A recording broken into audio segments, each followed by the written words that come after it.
Dwayne Burge of The Hollywood Reporter calls this film a visual tour de force, featuring overall the greatest underwater sequences ever seen on film. Rita Kempley of The Washington Post says she'd sooner believe that Moby Dick could swim up the drainpipe.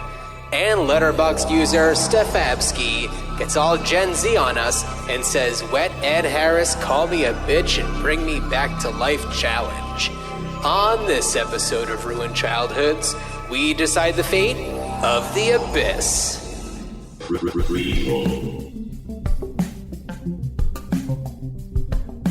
Sequel. Reboot. Which one will it be? It's the Ruined Childhoods podcast. Greetings, Starfighters, and welcome to Ruined Childhoods. Greetings to you, Dan. Greetings to you, our listeners. Hey, Dan, how's it going?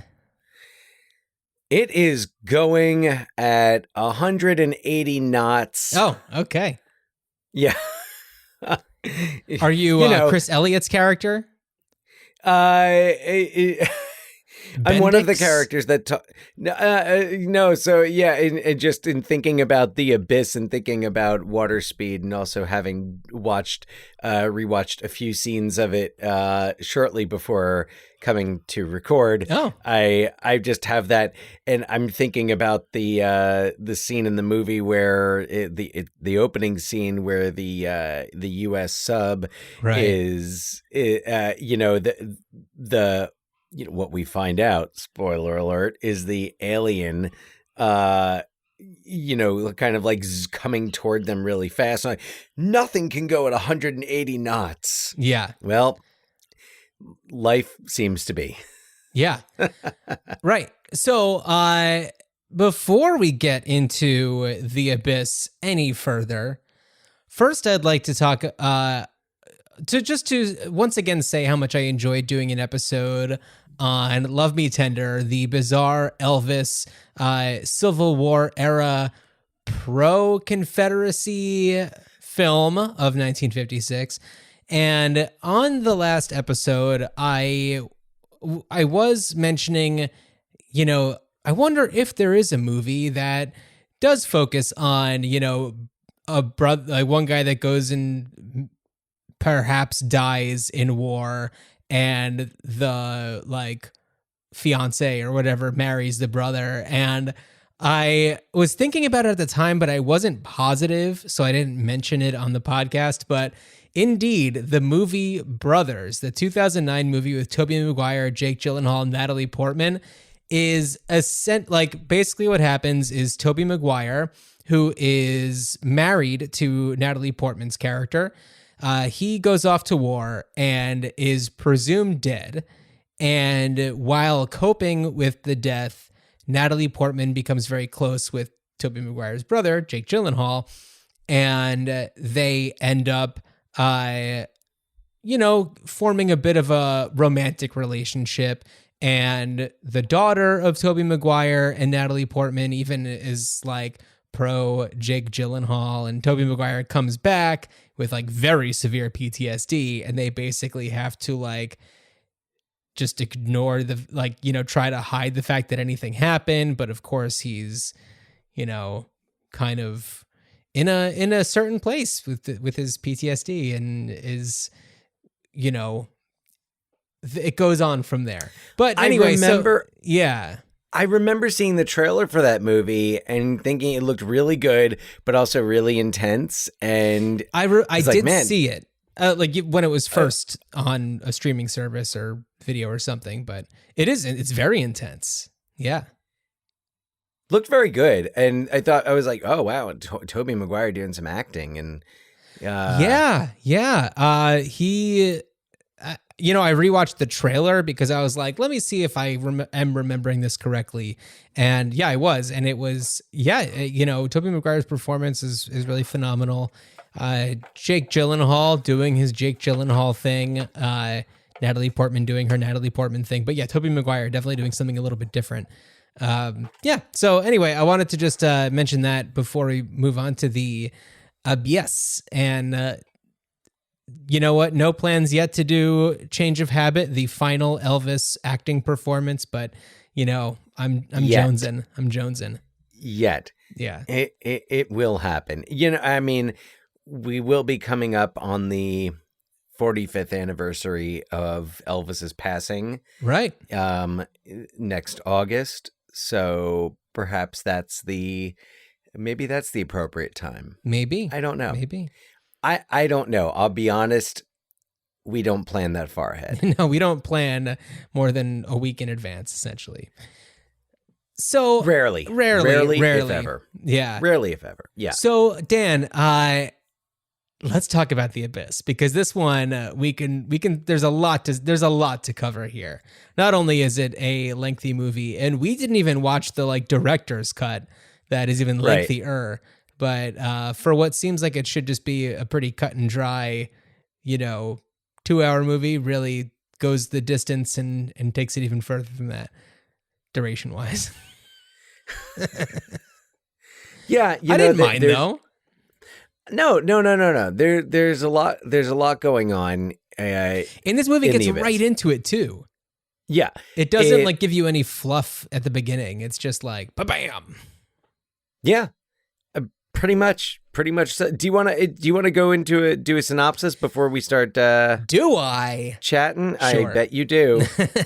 I bet you do. Okay. And Dan, please, listen closely. And if there's anything that I do get wrong, let me know afterward, because there were certain things when I was writing up the synopsis where I'm just like, is this the way that it happened, or is this the way that I just interpreted that it happened? And, there's just a lot of things going on with, Cold War, not just literal Cold War, like this is that, but also allegorical stuff with, fear and, of the NTIs and stuff. So I'm just not sure if there's certain things that I'm inserting in here that didn't actually happen. So you can flag me on those. I will pay attention.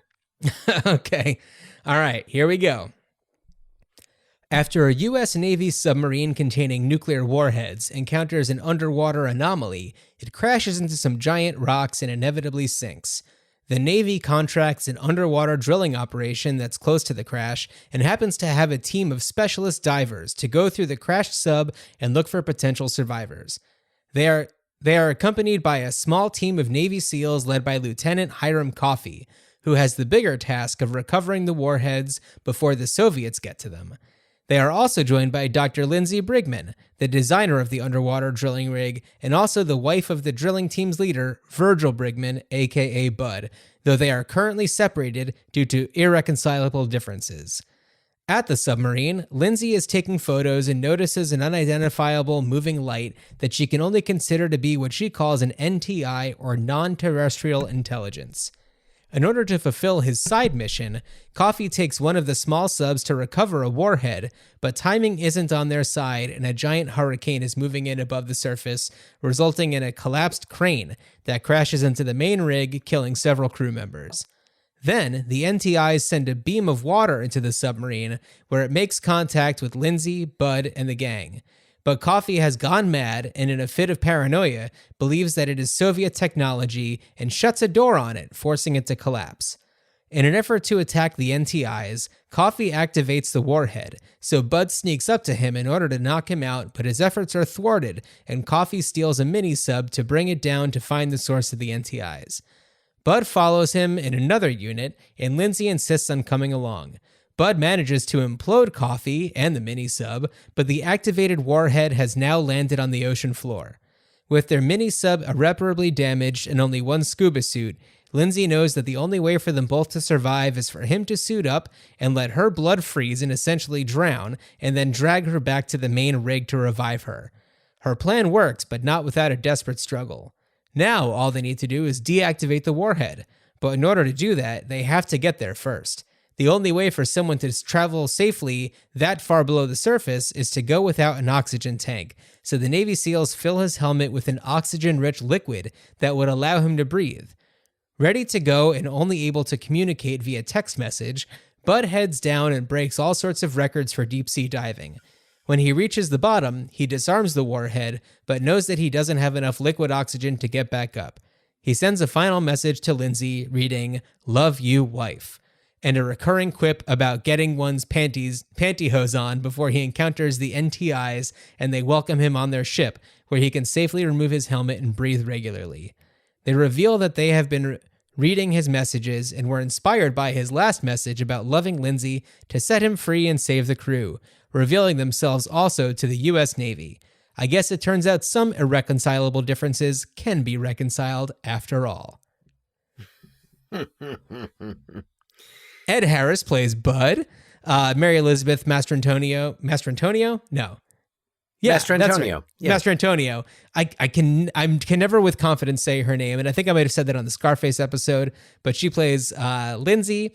Michael Biehn is Coffee, and then there's a bunch of people who you may have seen or maybe weren't in other things. You might recognize Kimberly Scott as one of the crew members. One Night, she was in a few. Oh, what movies was she in that we covered? Yeah, well, she did look familiar. I did not. Was she? No, she wasn't in the Grisham movies. This was actually her first movie. She was in Flatliners. Okay, yeah, she was Winnie Hicks in that. Yes. She was in Falling Down. Okay, so she was in the Joel Schumacher Batman Forever. She's part of the Joel Schumacher cinematic universe. Batman and Robin. The Schumacher players. Yeah. Yeah. So, anyway, so you might recognize her. Also, there's, Chris Elliott is Bendix. Mm-hmm. But yeah, not a lot of other big names. Ken Jenkins is one of the naval commanders. He is probably best known from the show Scrubs. And okay, right, yeah. And, also, Todd Graff is on part of Bud's crew. Yeah, he's great. Todd Graff is known more as a writer and director of the films. I want to say it was called In the Bedroom. The one it was Tom Wilkinson, I think, Sissy Spacek, and also the Camp. Yes, that was about French Woods, right? Or was that Timberlake West? One of them. I don't remember. Let me check it out real quick. It would have been about, let's see, a New York Performing Summer Arts Camp. I don't think it's called Stage Door Manor, which is kind of like it's a very similar one to the one that I went to called French Woods Festival of the Performing Arts. That was another young, soon-to-be celebrity performing arts camp. People such as myself, big podcasters like myself. But it's a really fun cast. And no, Todd Graff is really fun. He's like this conspiracy theorist. He's a lot of fun. I had no idea Todd Graff and I share a birthday. Do you really? October 22nd. Happy belated to Todd Graff. Yeah, we are recording this on Halloween night. Yes. Yeah. Spooky. Yeah. So anyway, so Todd Graff, and Todd Graff has a supporting role in a guilty pleasure comedy of mine that I actually haven't seen in years, Opportunity Knocks. Oh. He plays Dana Carvey's best friend. Oh, that's cool. Yeah. Fun movie. So, Dan, this came out in 89, I think August of 89. Yeah. Do you remember seeing this? You were what, almost 12? Yeah, I would have been almost 12. I did not see it in the theater. It was either a rental or an HBO thing. I was interested, but I don't remember having as much interest in it as so many of the other movies that came out that summer. That such a big one was really excited to see. Yeah, The Abyss wasn't really on my radar. I mean, James Cameron really wasn't on my radar at that point. Is this his third movie? Is this his third or his second? I was trying to think of what Aliens came between. was Aliens. Aliens was before Aliens this. was his Terminator. Aliens was his second. Yeah. Yeah. So this was after Aliens. Yeah. So I mean, it's hard to talk about this movie without discussing James Cameron's own fascination with the ocean. And, this movie does feature some records broken about deep sea diving, and then James Cameron making life imitate his own art by breaking deep sea records in his own, like, essentially the little like pods that are in this movie, like he had his own. And I believe the story is that he came up with the idea for the Abyss after like reading an article in National Geographic about, the unexplored ocean and all that kind of stuff. And, it's also at a time where, he had just done Aliens, and it's this is essentially like an Aliens, but an alien movie in the ocean, which of course is like a no-brainer. Yeah. And I know that in the director's cut, the aliens show themselves to be much more of a threat, not so much in their actions to the crew, but when Ed Harris is like down with them, they kind of reveal their intentions to kind of wipe away the human race. But his like "love you wife" text inspiring them to like let everybody survive. Yeah, I mean that's basically what I read as the the alternate ending to the director's cut is where the NTIs are going to send these massive tidal waves. I mean, basically like an Old Testament flooding of the planet. Right. Because also it's like where it's the Cold War, and it's also 1989, so towards the end of the Cold War. But of course, when this was being written and shot, I don't think that was quite on the horizon yet. So you've got this like, oh well, there's the Cold War, plus there's all the actual conflict going on in the world, and I think that was the idea was that they were kind of observing and deciding whether or not to deciding our fate as a planet, and as we decide the fate of movies in terms of reboots and sequels and prequels and remakes. Yes. Will a last-minute intercepted text from Ed Harris change our opinions? Yeah, no, imagine that. Talk about, of all things, like before its time about this, the advent of text messaging. Right, yeah. No, totally. Yeah, so an important aspect also of this movie that you can't talk about this movie without discussing this is how James Cameron at the time was going through a divorce from his wife and producing partner, Gail Ann Hurd, who was a producer on this movie. And so there's a lot of very cynical language about love and marriage that is just like, he's taking it from his life. And, it's watching it with knowing that is really bringing like a whole new element to it. And of course, creators put their lives into their work, and, maybe that benefits the end product, or maybe it's to its detriment. And, perhaps this one was maybe a little too heavy on that, but I don't know. Maybe, although I found it to be,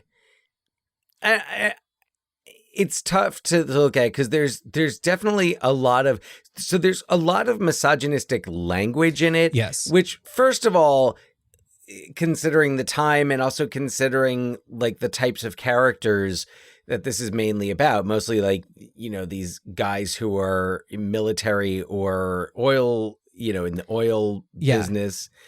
But also I feel like the tone of it favors Mary Elizabeth Mastrantonio's character, because I think like the whole time, even when everyone else is complaining about her, it's like, she's right.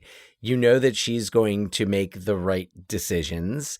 And anytime, when Michael Biehn, when they're on the transport and he calls her Mrs. Brigman, and she says, she's like, don't call me that. And he's like, well, what do we call you, sir? Right. Well, there's. I also want to play another part where the Mrs. Brigman thing comes up, and then I'm gonna go on a little bit longer into a further discussion between Lindsay and Bud about both the vessel that they're in, which she designed, and their failed marriage. Hippie, you're going to give that rat a disease. Hi, Linz. Well, well, Mrs. Brigman. Not for long. You never did like being called that, did you? Not even when it meant something. Is that one night in flatbed? Yeah, who else? Yeah. Here, say hi. Hey, one night, it's Lindsay. Oh, hi, Lindsay. She does a little gagging motion. Yeah. So what are you doing down here, Hot Rod? You need me? Nobody knows the systems on this rig better than I do. Once you're disconnected from the Explorer, you guys are on your own for however long this storm lasts. I mean, what if something was to happen after the surface support clears off? What would you have done? Wow, you're right. Us poor dumb old boys might have to think for ourselves. Could have been a disaster. You want to know what I think? Jesus, look where this thing is sent. You want to know what I think? Not particularly. I think you were worried about me. Then that must be it. No, seriously, I think you were. Come on. It's okay. It's okay, you can admit it. I was worried about the rig. I've got over 4 years invested in this project. Yeah, you only had 3 years invested in me. Well, you have to have priorities. So I feel like, that relationship is very much the relationship between a like creative type director and a producer, the person who's there to keep things together, that's there to like make sure that everything runs smoothly, that's put a lot of work into something and doesn't want to see it collapse because of, maybe impulsive decisions. So I don't know. I definitely see the parallel between there, I don't know what Galen Hurd and James Cameron's relationship was like, but as their professions, being director and producer, it definitely makes a lot of sense to me that the relationship between Virgil and Lindsay, I keep on going between Virgil and Bud and Lindsay is, a mirror of the two of them. Right. And it seems, and I haven't done much digging into James Cameron's personal life, but I went through his trash a few times, but it's all new stuff. It's boring. Oh, yeah. It's all about Avatar 7. It's just all Avatar. Like, yeah the kid, that's all he's going to do. But I think he was with Catherine Bigelow, was married to Catherine Bigelow after Gail Ann Hurd. Mm-hmm. And then I guess got divorced Catherine Bigelow, and I think was with Linda Hamilton. Okay. Maybe. I don't know. It doesn't seem like James Cameron. He seems like the type who he's kind of probably challenging to be in a marriage with. Yeah. And I'm going to come back to him being challenging really quick, but you know who Galen Hurd married, I think in like 91? Brian De Palma. Oh, no, who?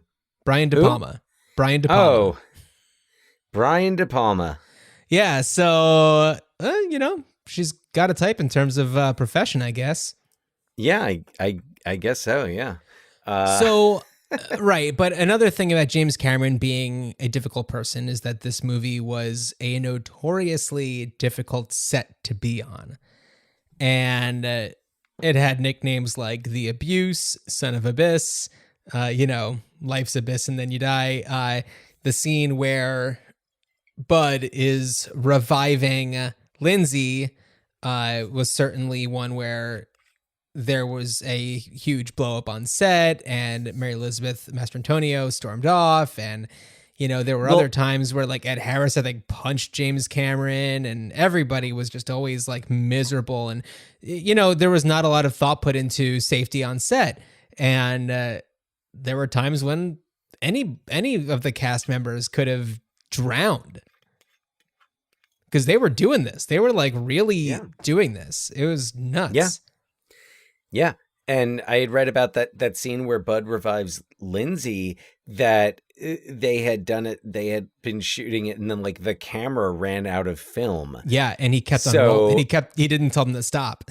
Right. Yeah, and that was kind of what what set her off, which I get, because also she's being like she's like laying there wet and like half naked and getting slapped and everything. Seriously slapped. Like not stage slapped.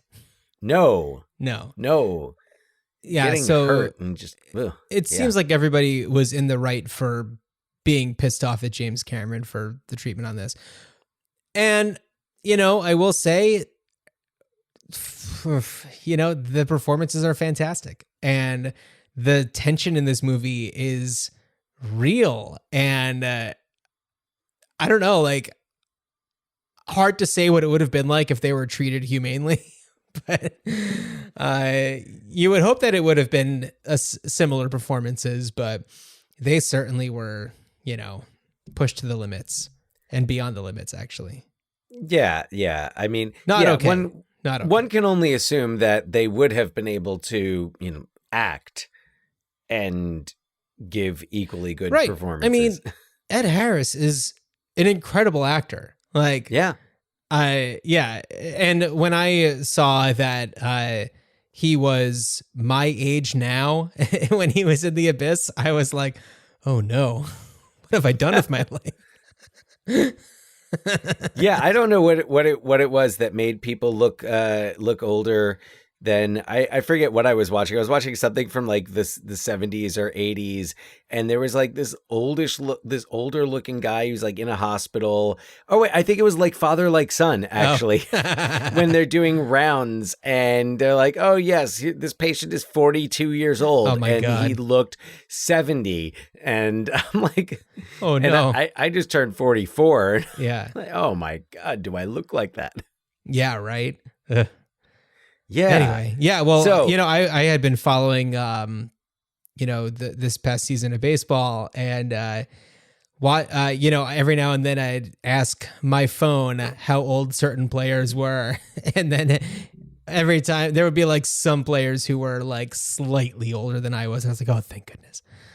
Oh, really? Oh yeah, slightly. I think 41 41 is the oldest. And there's like maybe one player that's like active, actually actively playing. Yeah. Yeah. Wow. Yeah. No, I would expect them to all be like, I don't know, like 25. It was really upsetting to see how young some of them were. Anyway, I wanted to go back to the tension, not on the set, but in the film. And certainly, yes, the revival of Lindsay scene is certainly intense, but the tension that's created when the crane is falling and you don't see anything, you just hear the radar and the boop, boop, boop, boop, boop, boop, boop, like it getting closer and closer and closer, and you're just like, oh my God, I can't stand this anymore. It's so intense. Well, yeah, no, I mean, and the context is the rig is down below this a craft on the surface, and there's a big crane, and in the storm, the crane breaks off. Yeah. And this giant, heavy steel crane is just crashing through the water and heading right towards them. Yeah. It's intense. It really is. It's so, for anybody who hasn't seen this movie, you have to keep in mind, there is not a single scene that takes place on dry land. Everything is either on the like naval ship above, which is really only the beginning or the very, very end. There might be a scene in the middle somewhere, but otherwise it's underwater. The entire thing is underwater. And it really can blow your mind. Like, it's the times when they are off of their like rig and they're kind of going down to like the depths and stuff, whether it's to check out the submarine or when, as well, especially when Ed Harris is like going really, really, really deep, you feel so uncomfortable and you really understand how being underwater like that can drive people mad the way that it did for Coffee. And I want to go into a clip that does talk about, you know, this phenomenon that people experience, that Coffee experiences, you know, as people go that far underwater. There we go. Y'all start equalizing now. They're kind of like holding their noses, preparing Let's to watch be... each other closely for signs of HPNS. High pressure nervous syndrome. Muscle tremors usually in the hands first. Nausea, increased excitability, disorientation. And a partridge in a pear tree. About 1 person in 20 can't handle it. They just go buggo. Look, they've all made runs to this depth. They're checked out. No, I understand that. What I'm saying is that it's impossible to predict just who's susceptible. They're So checked out. And then he's the one that's slicing lines in his arm and, you know, under a table and going real buggo. Yeah, he's really, really good about that. Michael Biehn is really, Michael really Bihn's captures that. So good in this. I mean, he's one of, you know, he's one of James Cameron's guys. You know, a lot of people would probably best remember him as Kyle Reese in The Terminator. I don't know. I feel like that's where Aliens I probably as well. know him best. Aliens, yeah. And something that I really love about Aliens and The Abyss is that it's a lot of like, you know, real like salt of the earth, like working people that are just trying to like do their jobs and stuff, and things kind of get out of hand. You know, Well, yeah, whether it's the ahead. Navy SEALs or aliens or NTIs or whatever you want to call them. Yeah. Yeah, they're working folk doing a job, and that's where and that's one of the aspects that really made me realize how much this movie probably inspired another movie that we've talked about. Oh, in which you know, a drilling team is contracted by the government to do something insanely dangerous, Armageddon. Right, yeah. Except this drilling team isn't asked to drill. They're just asked to, you know, host and dive, but which is way more reasonable. But the whole thing with like the, you know, kind of like the gung-ho military people who were just going to like just blow everything up, and the conflict between them and, you know, the salt of the earth, like, you know, the drill team. So yeah, I was watching it and I was like, I feel like maybe Armageddon took some cues from this. I'm pretty sure. I mean, it's fine. Yeah. It's fine. Yes. Yeah. Just saying. No, but yeah, I mean, I was just going to say, like, it works really well in this. I think because they don't really focus so much on the drilling aspect of their jobs. They really focus just on the diving part of their jobs. And, you know, they're super knowledgeable about what they need to be there for. They don't have to learn how to become astronauts. You know, they don't have to like learn a new thing. They're just doing their thing. And the addition of Lindsay, who's just like this ultra smart specialist who clearly just like reads a lot of like, you know, journals and articles and stuff like that, and really just learns a lot about underwater biology, and, you know, has this whole idea about how she can survive while being essentially dead is pretty great. I'm actually just gonna play that right now. You put this on. No, what are you doing? Girls all of a sudden. Don't argue with me, goddammit. Just No, put it on. look, this is not an option, so just forget about Lindsay, it, all right? shut up! No. Shut up! Put this thing on. Be logical for 1 Fuck second, logic! please. Listen. Just listen to me for 1 second. Now, you've got the suit on, and you're a much better swimmer than I am, right? Yeah, maybe. Right? Yes. So I've got a plan. What's the plan? I drown and you tow me back to the rig. No. No. Yes, this water. No. Only a couple of degrees above freezing. I go into deep hypothermia. My blood will go like ice water. Right? My body systems will slow down. They won't stop. Linz. You tow me back and I can be revived after maybe 10 or 15 minutes. Linz, 10, put this 15 on. Minutes. You put it No, on. It's the only way. You just put this on. Put this on. You know I'm right. Please. It's the only way. You've got all the stuff on the rig to do this. Put this on. But please. This is insane. Oh my God. I know. You okay? It's the only way. Yeah. By the way, she's so good. Like, how come we don't hear anything about her anymore? Quickly Don't checks know. to make sure she's alive. And yes, she's alive. Yeah. No, she's someone who I think about her, and I think about how she was just in so many of these big movies, from The Abyss to Robin Hood, Prince of Thieves, Her Class first Action. movie was Scarface. Was Scarface. And she's yeah. so good in Scarface. And Robin Hood, Prince of Thieves, The Color of Money. Oh, right. Color of Money. And then yes. this, it's like she's been in some other stuff, and I know she did some Broadway, but really not a whole lot. And it's like she's so good in this that it makes it hard for me to believe that she would just kind of. It looks like she's been doing some TV. Oh, yeah?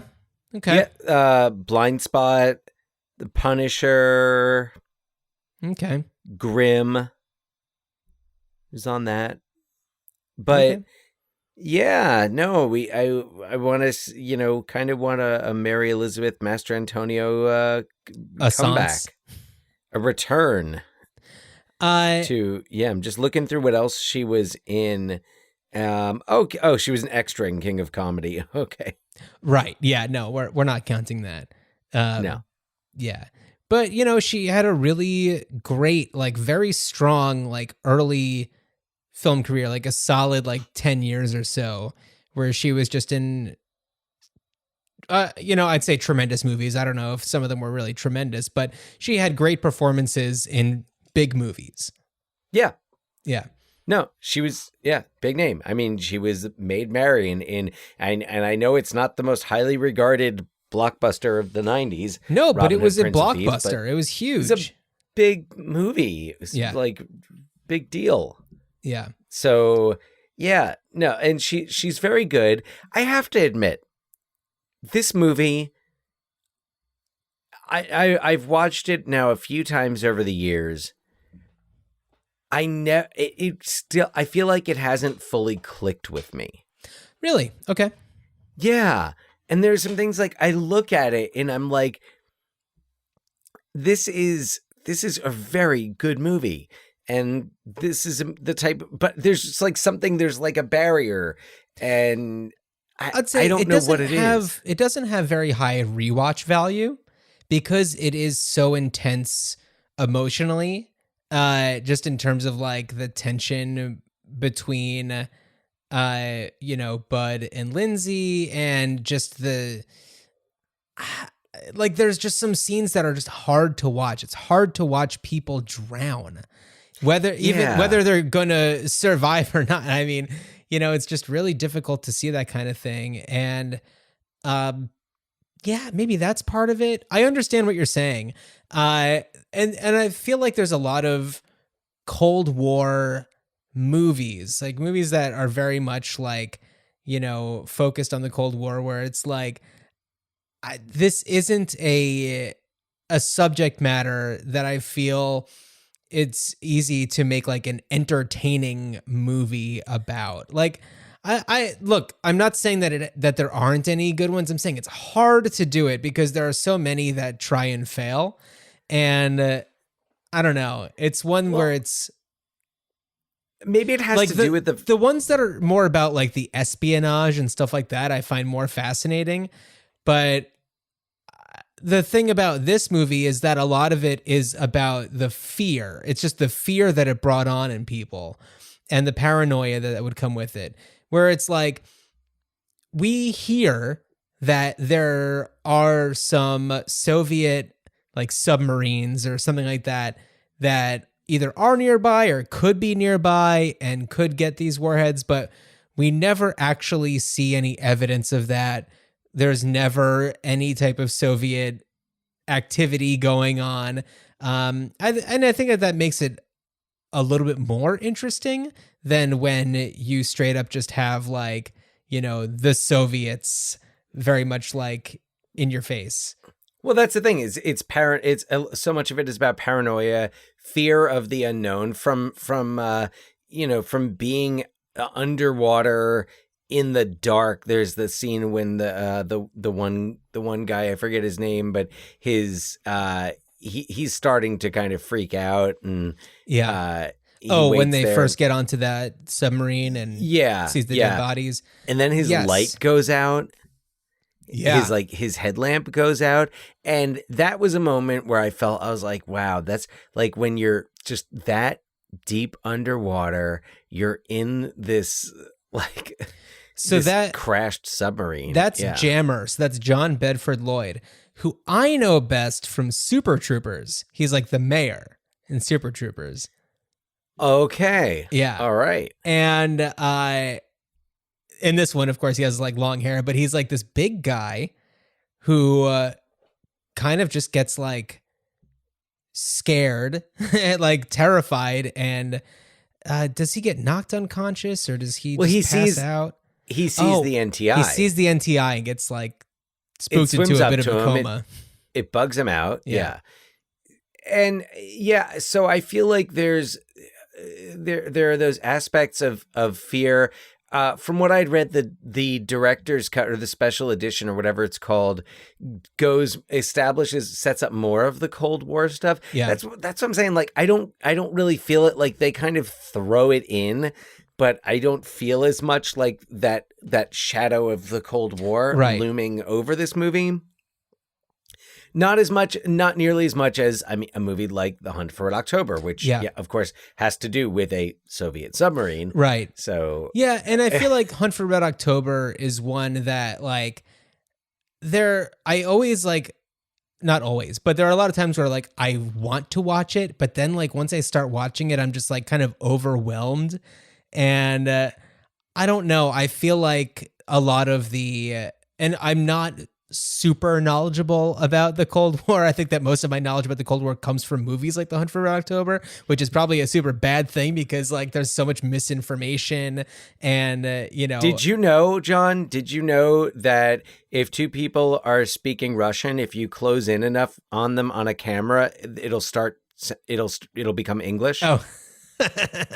That's one of my favorite little tricks in The Hunt for Red October, where I think it's like Sam Neill and Sean Connery, and they're speaking Russian, of course, because they're both Russian, and it's kind of like the camera pans in really close on focus. It closes in on an object, and then the subtitles go away, and they're speaking English, and then it pulls back. It is so funny to me when movies feel like they need to have some sort of like clever tactic to explain why everybody's speaking English. And I remember that happening in the movie Valkyrie. Like I remember seeing Valkyrie and, going from German to English, like there was something like funky that happened with like the subtitles and it was like, oh, I see what you're doing here. Very clever, blah, blah, blah. I do like when they acknowledge it. No, it's true. You've got an Australian and a Scotsman playing Russians. Well, I know that this is going even further off topic, but when there's a movie, and I noticed this in the new Dune, which I enjoyed very much, but when there are people like in the same family, in the same place, and they all have like different accents. And I always find that a little jarring, where it's like, I can understand if these people that are on this like planet have a different accent. You're all speaking English, but you have a different accent. Like, that makes sense to me. But when you're all like in the same family, and I understand that some people can have one accent and be in the same family with somebody who has a different one, but like, I feel when like they all grew up in the same place, though. Well, right, yes, that absolutely. But yeah, I don't know. Sometimes it's just like, I don't know. Anyway. No, I agree. I agree with you. That's a pet peeve there. So, but anyway, I like when they acknowledge it, but I think maybe if the Abyss went more into the Cold War aspect of it, maybe that would have been a click. Cause I know it. I don't know everything about the Cold War, but it is a subject that I'm interested in and usually enjoy learning about. I'm pretty sure that most of my knowledge about the Cold War comes from movies and television shows, and that's certainly the worst way to learn about it. Nope. The internet. Oh yeah, that's true. Wikipedia and the internet, depending on where you're looking on the internet. Yeah, right. No, that's a good point. I'm thinking of like the Americans, and there's just like so many, things where it's like, although the Americans, there's a lot of it that's based in reality. No, it's true. So it's hard to know. Superman 4: The Quest for trust. Peace wouldn't be my top source of information about the Cold War. I love The Quest for Peace. It's fabulous, but not as a source of historical information. Right, but like Rocky IV, maybe that's a good way to really get informed. Well, Rocky, yeah, because you walk away with the message that if Rocky change, fixes, you can change. We can all change. Dan, are you looking forward to Sylvester Stallone's new Rocky IV cut? I can't wait to see what he does with this. I heard he was taking the robot out of it, and I'm not happy. I know. What if he takes the robot out but adds in two more different robots? As long as we get the Happy Birthday Polly. Yes. Yeah. I'm fine with that. Okay. Here's why I am fascinated by this movie and I'm so curious to see it, is because Sylvester Stallone is so off his rocker that like the idea that he feels like he has the right to go and take this movie that's how old now? It's old. From 1985. Yeah. So we're 40 years almost. Almost, yeah. I don't know. And to just be like, all right, this movie that like everybody likes just fine for what it is, I'm just going to go ahead and tinker around with it and change a lot about it. And including one of the things that people really do enjoy about it, which is the robot. Yeah. There's something about I'm just skeptical because Rocky IV is also, it's the type of movie that it's good the way it is. It's not 30% montage. Yes. Which is the way it should be. Yes. It's not, I wouldn't call it like a quote unquote good movie in terms of like, it's we've talked about it on this podcast. Quality. Yes. No, I know, but I'm just saying like it. Yeah. I don't know why you need to change that. I'm trying to think of what are movies that have actually benefited from having a director's cut. Blade Runner. Yes, I agree. I think that director's cuts, I know there are some where it's like 10 seconds shorter. Like there's just like one thing. Well, that was the Ishtar. Was that Ishtar? The Ishtar director's cut. There's just so many things where it's like, it's fun to see if there is like a big difference, like what it would have been, but it doesn't like cancel out the original. And like, I think that, and not having seen the director's cut or special edition of The Abyss, I can't imagine from what I hear that it's better. than this. Because I feel like the more alien that you have in it, or NTI, the like cheesier it can be. And to like uncover this whole thing that they're showing Ed Harris feels weird to me. I mean, I think that the way that they did it was like tastefully done, in the sense that it's like, it's not gratuitous. That like beam of water that comes in through their, unit is really cool. And of course was like, oh, okay, let's do this again in Terminator 2. And it's fantastic. And I also Still love impressive. the moment when Coffee closes the door on it and then the water just crashes down. Yeah. That looks so good. There are effects that, just like Terminator 2, hold up and are still impressive. Yeah. Yeah, and it's like, if this movie was redone today, yes, I'm segueing into that segment. I think that certainly it, and I think, did this win the Oscar for visual effects? Yeah, it did. I think that it would be even more polished looking. There would be things that maybe did look a little bit better now, but like, I think that it has its own fun style to it in the way that they do the NTIs.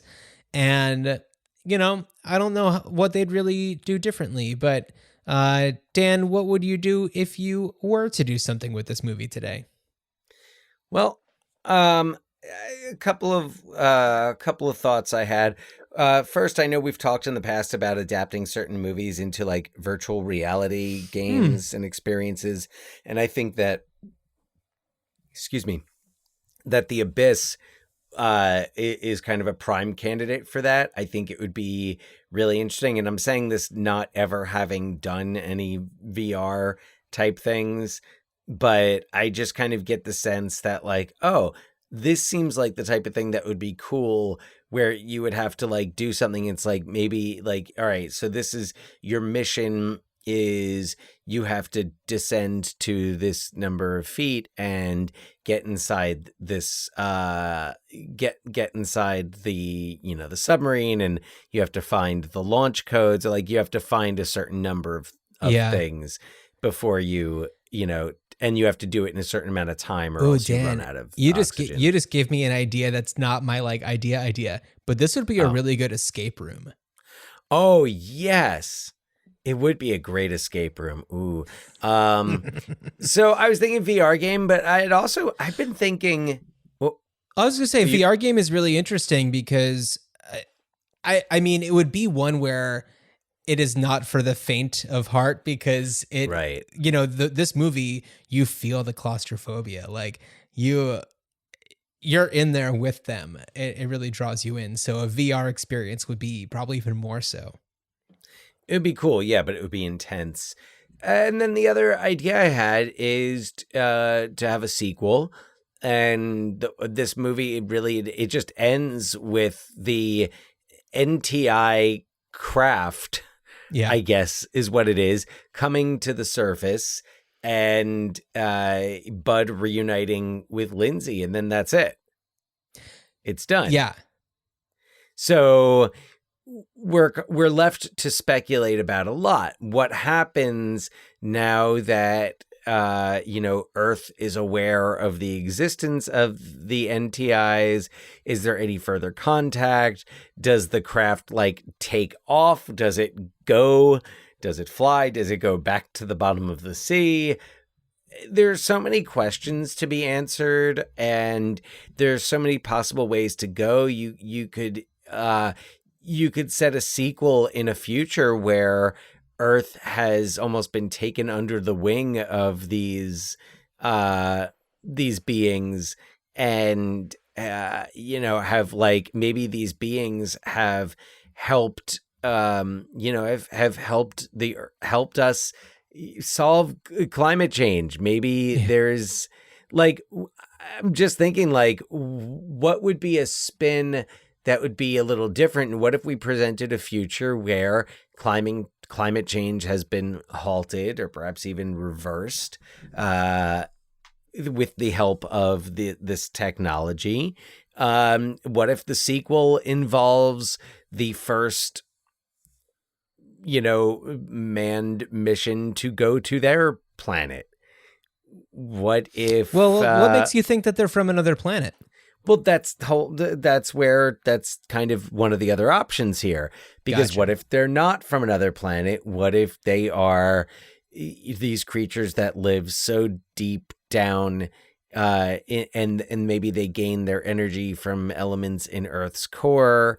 And although I guess what makes me think that they're aliens, I guess maybe is the technology that they've developed to kind of intercept the messages and I guess track humans. It just made me think of something more alien-like than underwater intelligent life. But either way, you could set it up where, of course, there's got to be. I think you start with there's a peace and there's good things, but of course something needs to go wrong and there needs to be a problem. I kept thinking it was weird because I kept thinking of Cocoon and yeah Cocoon the Return and just what happens? But I don't know. I haven't had really the time to map out all of the possibilities, but you also wouldn't necessarily need, look, it would be great to bring back original cast members, but you wouldn't need to. Right.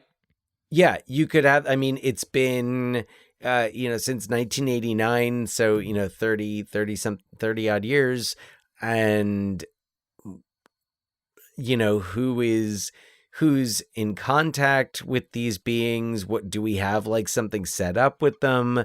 Or were they just like, all right, we're letting you off the hook this time. Don't make us come back. Yeah, I hear you. So I think a sequel, I think a sequel could be, could be a really interesting possibility. I feel like something like a prequel would really just involve people coming in contact with this thing. Oh, Young Coffee. Yeah. Yeah. When he was just a little coffee bean. I was thinking about what if, oh shoot, I just lost it.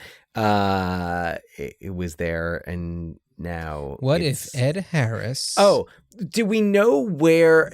I feel like, was this somewhere in, basically my question is the implication that the alien craft might be the Bermuda Triangle? I was thinking the same thing. And I believe that is what they're saying without actually saying Bermuda Triangle. I know they're near the Cayman Islands, I believe. I think so. Yeah. And so that tracks for me. And that's what I was assuming as well. And it would make sense with what these NTIs kind of do. From what I could put together, though, I was assuming that the NTIs disrupted the operations of the U.S. submarine in the beginning because they knew that there was, weapons of mass destruction aboard.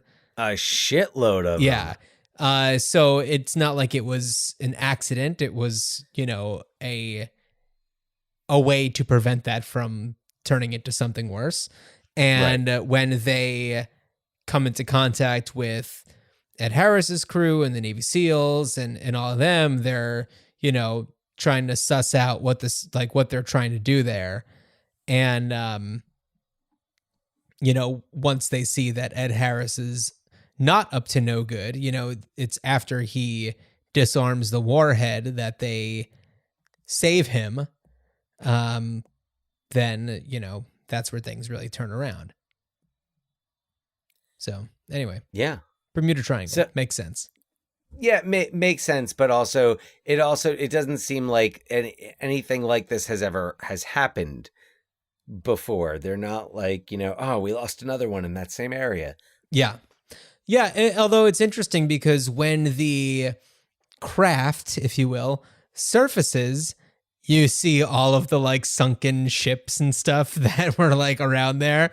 So it does make you wonder, like, what are some of the other ones that have encountered this situation? I mean, I didn't get a count on like how many sunken ships were down there or anything like that, but there were a few. Yeah. But that was really cool. I like that they did that. Yeah, you know what? I forgot. I don't think I noticed that. I don't know what I was paying attention to. Yeah. Yeah. That was cool. I don't remember noticing that last time I watched it. So, Dan, I also had a sequel idea. That I don't know, maybe called like Return to the Abyss. I feel like the word abyss. That's kind of what I was thinking. Yeah. The word abyss is such a cool word that like it's just like begging for something like Return to the Abyss. Into the abyss. Well, I think that Into the Abyss isn't that, I feel like that is something having to do with Into the Abyss. Is that like a special feature on the DVD? It's a 2011 documentary, Werner Herzog documentary. Okay, so it doesn't have to do with this. Right. So my idea is, so after learning that a terrorist group has planted explosives deep underwater, a naval team, along with some divers taught by Bud Brigman, or like under the command of like Bud Brigman, travel to the depths of the ocean to deactivate the explosives. And in my scenario, the NTIs, all of that was kind of put away as like a secret. Like everybody had to, everyone was like paid off and had to sign NDIs and all that kind of stuff.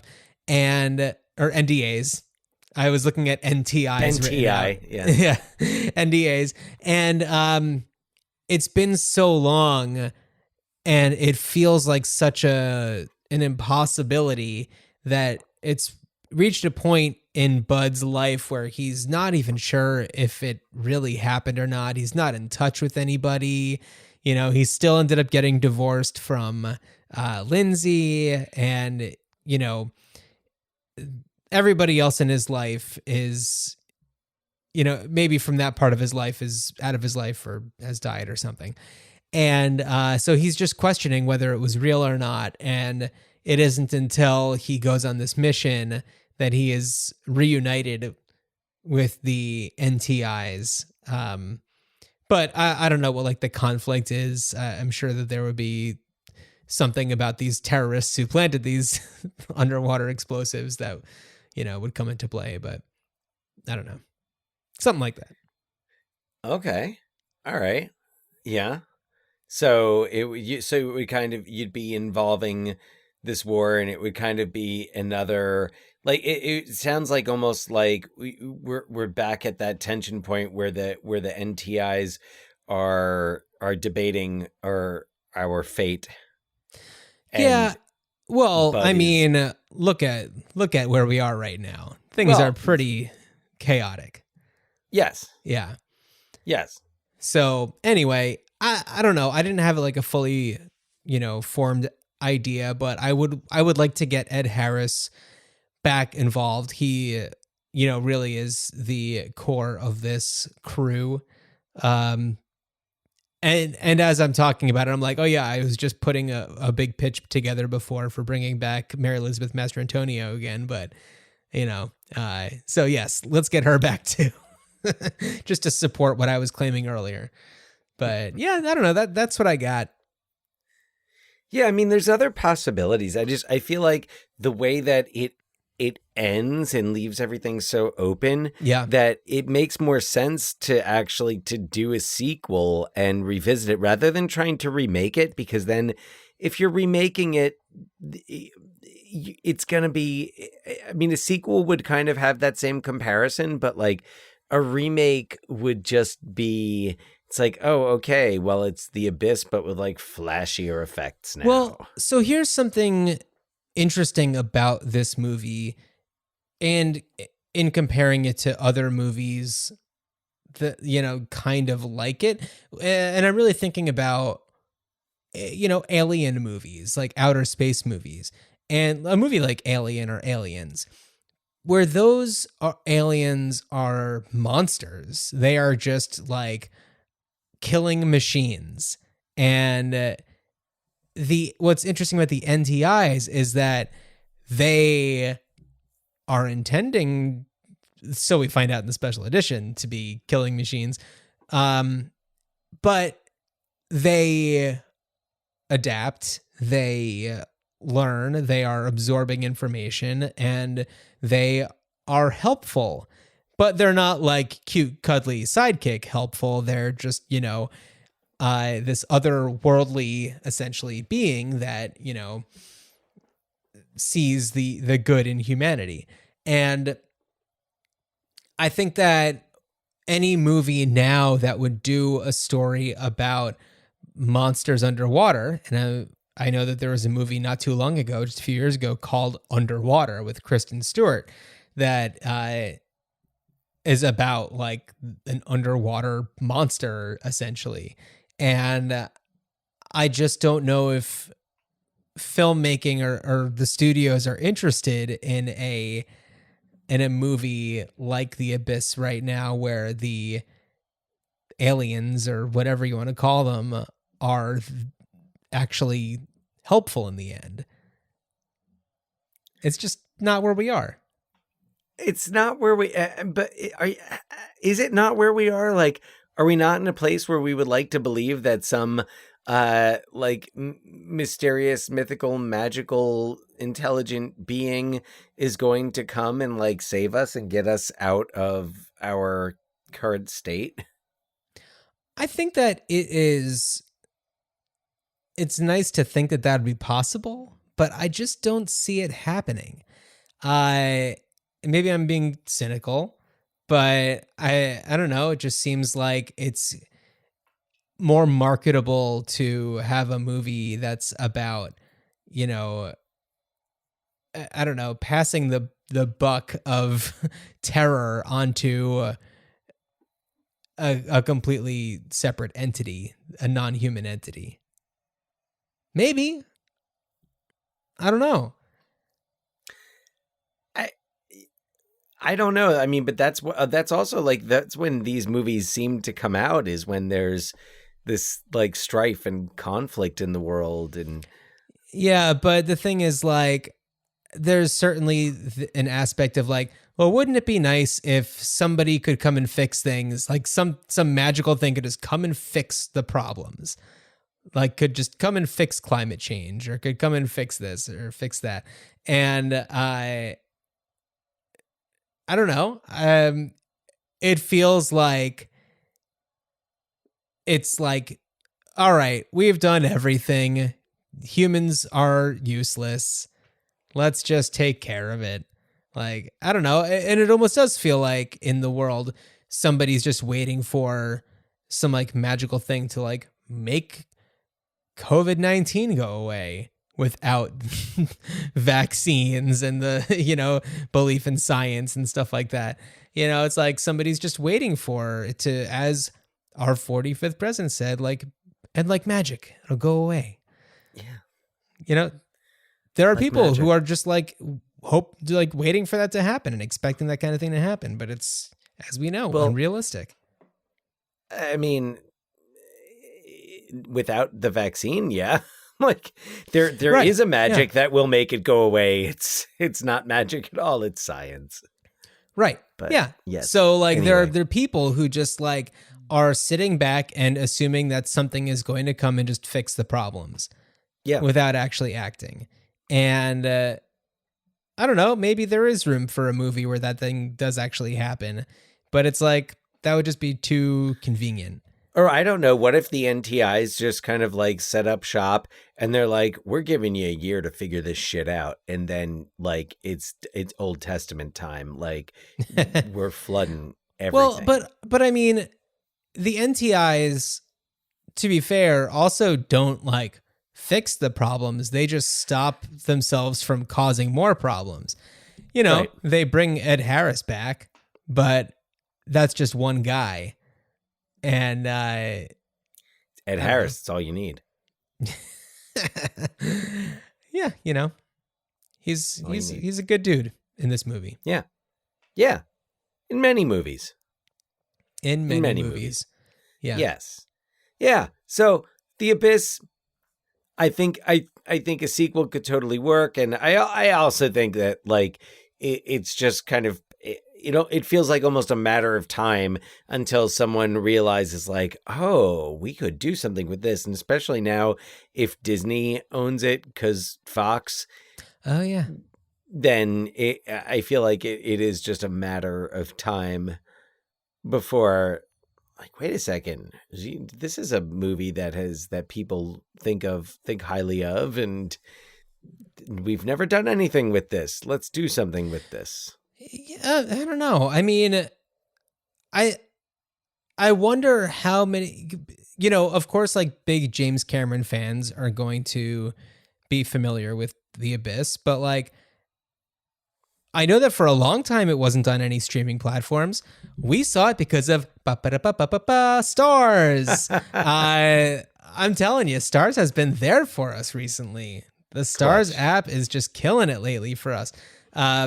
Yeah, so I think that that's only recently that it's been on Stars, because I know that for a long time it wasn't available to stream anywhere.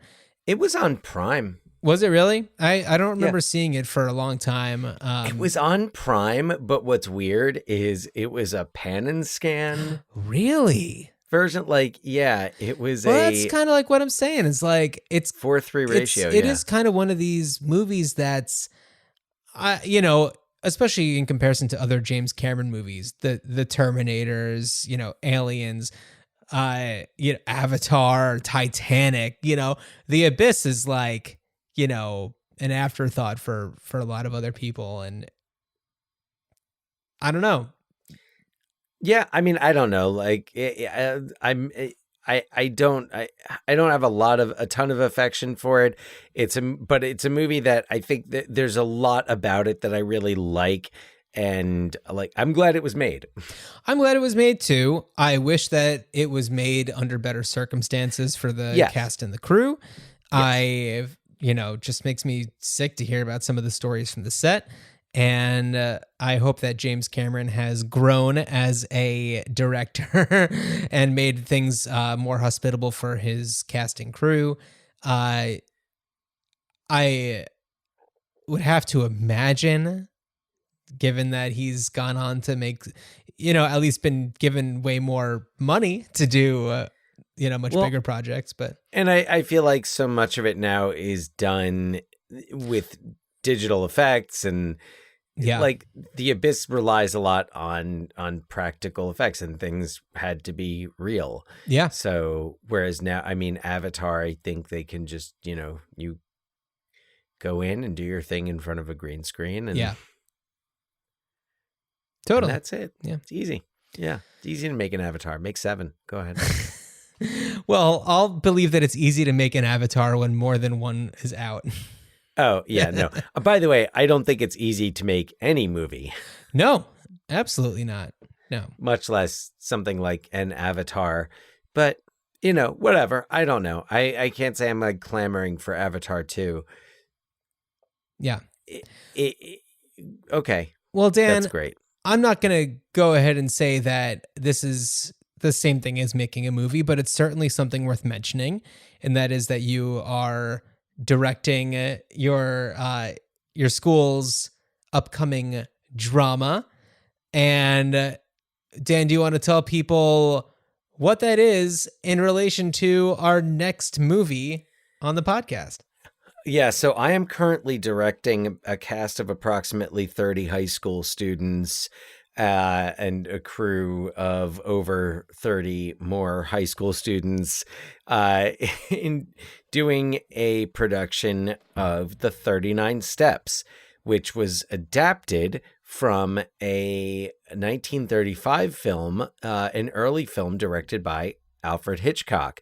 And that's the movie that we're going to be talking about on our next episode. And I will be sure to share some more details about the adaptation of it into the stage version, why the original adaptation of the stage version only had 4 actors in it, why I feel at times like I am directing The Abyss. And Dan, you should do The Abyss next year for the drama. If I can... Yeah, no, I'll work on that adaptation after I finish My Blue Heaven the musical. Right. Which is, the ultimate goal is to do My Blue Heaven the musical at the high school. No, but I mean, I love directing, but like, yeah, it's when you're dealing in high school and like kids, they're great, they're wonderful. But I'm excited. It's a lot to manage. Yeah. I'm excited for that. And I'm looking forward to watching the 39 steps to talk about it in our next episode. And just a heads up, everybody, Dan is currently in the throes of dress rehearsals and leading into the performances. So we might not be on schedule for the next week or two, but we're going to try. And that said, I should actually point out now, rather than waiting until it's too late, that the 39 steps, in addition to having a live audience, will also be we'll have a live streamed live streamed, and it won't just be like, oh, I'm watching it through like someone's iPad set up on one of the higher rows. It's actually going to be a multi-camera shoot that will be directed by someone other than me, who's kind of, it's like directing the telecast, like cut to camera 2, right? Things like that going on. So if you're interested in more information, visit the website westsidedrama.com. That's westsidedrama.com for ticket information. And you can email us at ruinedchildhoodspod@gmail.com. Check out our and check out, of course, we've got our TeePublic store, which I recently obtained a bunch of our stuff, and I've been getting a lot of use out of it already. Nice. So I encourage you to do the same. We've got a lot of great designs on there. And that's it. We're on Instagram at Ruined Childhood's Pod. Yeah, and purchasing things on our TeePublic store just helps us be able to, put the show together and rent movies and do all that kind of stuff. So your support means a lot to us, and we thank you in advance for checking that out. And Dan, as you venture off into the depths of the sea, I wish you a good journey. Good journey.